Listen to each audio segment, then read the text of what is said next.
to jest nasza naturalna rzecz, że mamy takie tendencje, które zmniejszają ten empowerment, zmniejszają to zaangażowanie ludzi. Co tu dużo mówić, no przecież my jako liderzy, no to wszystko zrobimy najlepiej, prawda? W sumie zastanawiam się, jak to przetłumaczyć na polski i nie mam dobrego pomysłu, bo To narzędzie jest świetne, żeby właśnie tą energię i tą prędkość okiełznać. nasi ludzie wiedzą, że nie muszą się tak bardzo przejmować tym, żeby zrobić to na czas. Dobra, lecimy z koksem.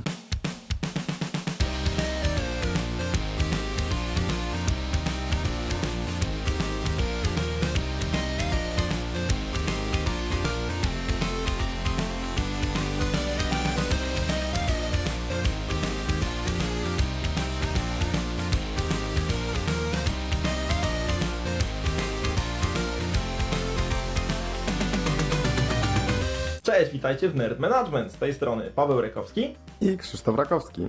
Dawno nie mieliśmy takiego odcinka narzędziowego, a jeżeli oglądacie nas od dłuższego czasu, to pamiętacie pewnie, że w wielu przypadkach poruszaliśmy temat książki Multipliers. Świetnej książki narzędziowej, którą podlinkujemy w opisie. Wszystkie linki w opisie znajdziecie. A wiem, że Krzychu robiłeś świetną prezentację ostatnio na ten temat, którą teraz możesz się podzielić. To dawaj. To prawda.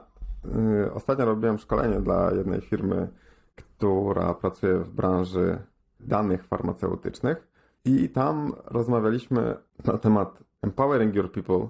W sumie zastanawiam się, jak to przetłumaczyć na polski i nie mam dobrego pomysłu, bo empowering to jest takie dawanie ludziom możliwości do tego, żeby robili to, co powinni robić, dawanie im narzędzi, dawanie im autonomii, oczekiwanie od nich, że będą robili to, o co ich prosimy, ale nie poprzez mikromanagement, tylko właśnie poprzez dawanie im tej przestrzeni do tego, żeby robili tak, jak uważają najlepiej, ale również dawanie im możliwości do tego, żeby wzrastali, docenianie tego, co zrobią dobrze, no i oczywiście słuchanie informacji zwrotnej, no i działanie na podstawie tej informacji zwrotnej.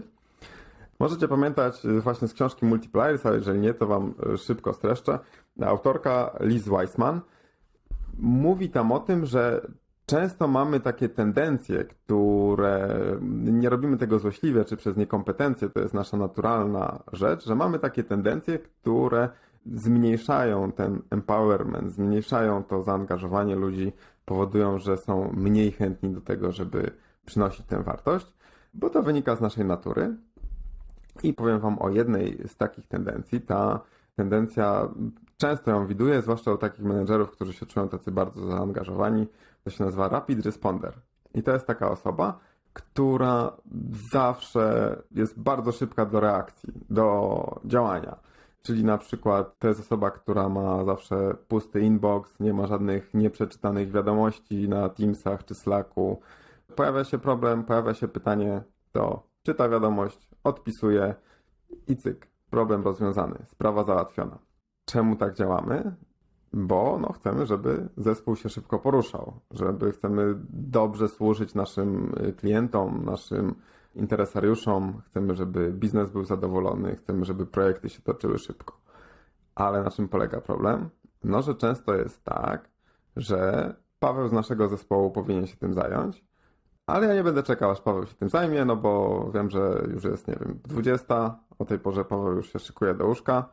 Rozmawialiśmy o tym w odcinku, czy lider musi być rannym ptaszkiem. No dobra, to ja szybko załatwię, bo siedzę przy komputerze. Odpisuję na maila, cyk, sprawa załatwiona.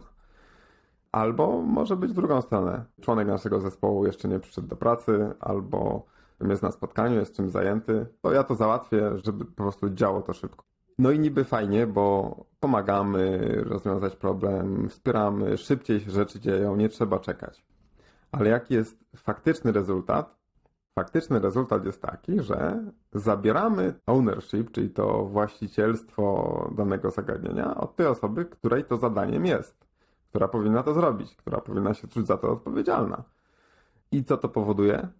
Powoduje to, że z czasem nasi ludzie wiedzą, że nie muszą się tak bardzo przejmować tym, żeby zrobić to na czas i żeby się jakoś tam spinać. Bo wiadomo, że szef to zrobi.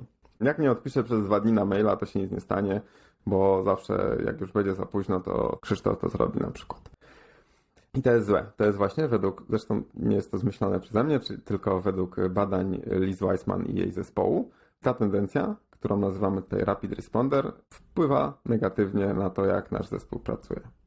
Paweł, masz tak czasami? Bo muszę przyznać, że ja czasami jestem winien i czasami tak robię niestety. Czasem tak mam i czasem to specyficzne osoby tak mają. I to też nie jest nic złego i to trzeba uszanować w dwie strony. Mam na przykład taką fajną książkę ABC osobowości, która jest oparta o model DISC, czyli 4 kolorów, czyli mój ulubiony temat profili osobowości.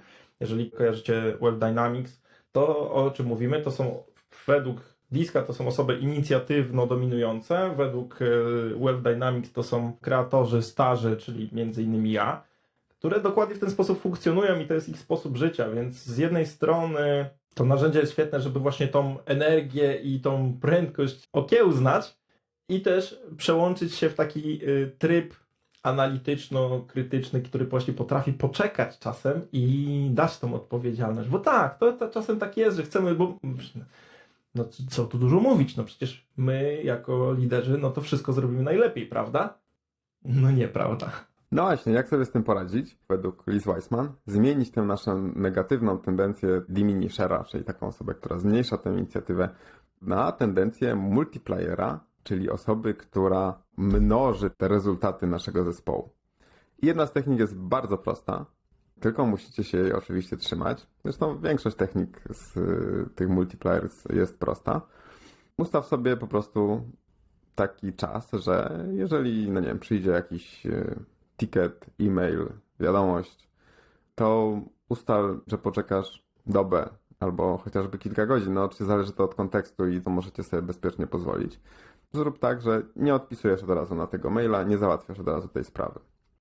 Pozwól właścicielowi tego zagadnienia, no dać mu to prawo, a właściwie zwrócić mu to prawo do pierwszej odpowiedzi, do załatwienia tej sprawy. Czyli po prostu musisz się trochę powstrzymać. No i zasada, która jest też bardzo ważna, czyli nie odpisuj po godzinach. Przeważnie świat się nie zawali, jeżeli odpiszesz na jakiegoś maila czy jakąś wiadomość następnego dnia rano. No oczywiście są wyjątkowe przypadki, ale do tego warto mieć procedury on-call, żeby też była osoba, która jest odpowiedzialna za załatwianie spraw po godzinach, jeżeli wydarzy się jakaś katastrofa.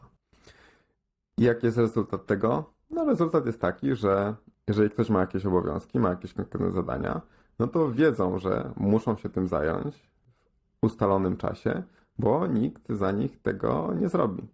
I też jeżeli się okaże, że oni nie będą robić tego, co powinni, no to nie powinnaś za nich tego robić, za każdym razem zwłaszcza, tylko wtedy trzeba z nimi porozmawiać na temat tego, no, że powinni lepiej wykonywać swoje obowiązki, czy może ustalić te zasady, ustalić oczekiwania, żeby było to jasne.